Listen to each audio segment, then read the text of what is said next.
Chaque jour, Charles et Carole vous présentent la leçon de l'école du sabbat.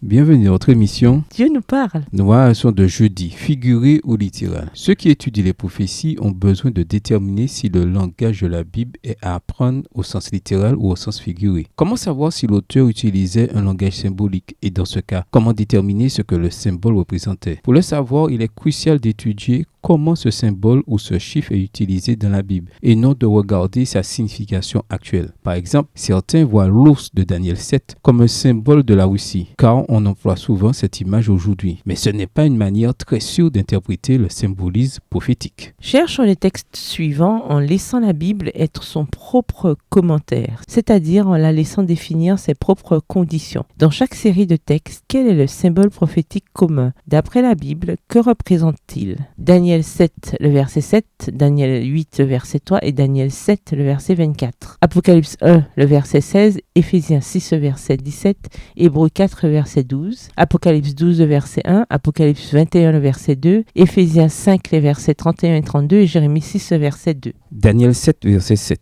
Après cela, je regardai pendant mes visions nocturnes, et voici, il y avait un quatrième animal, terrible, épouvantable et extraordinairement fort. Il avait de grandes dents de fer. Il mangeait, brisait et il foulait aux pieds ce qui restait. Il était différent de tous les animaux précédents, et il avait 10 cornes. Daniel 8, le verset 3. Je levai les yeux, je regardai, et voici un bélier se tenait devant le fleuve. Et il avait des cornes, ces cornes étaient haute, mais l'une était plus haute que l'autre, et elle s'éleva la dernière. Daniel 7, verset 24. Les 10 cornes, ce sont 10 rois qui s'élèveront de ce royaume. Un autre s'élèvera après eux. Il sera différent des premiers, et il abaissera 3 rois. Apocalypse 1, le verset 16. Il avait dans sa main droite 7 étoiles. De sa bouche sortait une épée aiguë à 2 tranchants, et son visage était comme le soleil lorsqu'il brille dans sa force. Éphésiens 6, verset 17. Prenez aussi le casque du salut et l'épée de l'esprit qui est la parole de Dieu. Hébreux 4, le verset 12. Car la parole de Dieu est vivante et efficace, plus tranchante qu'une épée quelconque à 2 tranchants, pénétrante jusqu'à partager âme et esprit, jointure et moelle. Elle juge les sentiments et les pensées du cœur.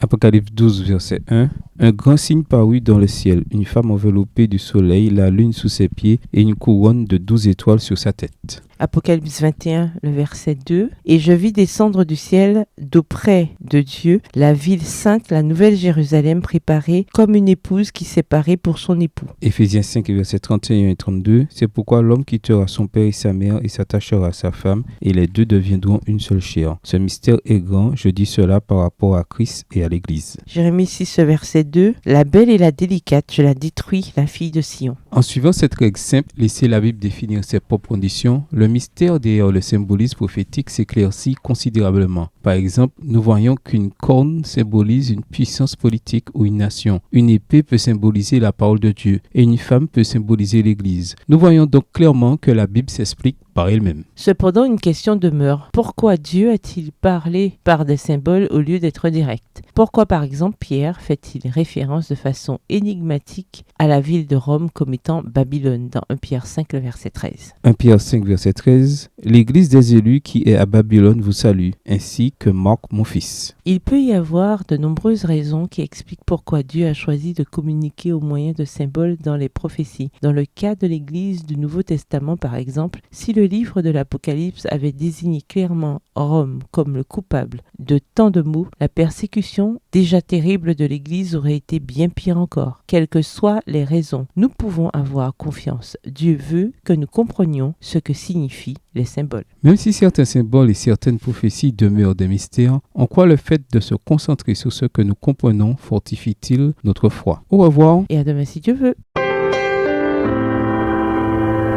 Dieu nous parle. Chaque jour, Charles et Carole vous présentent la leçon de l'école du sabbat.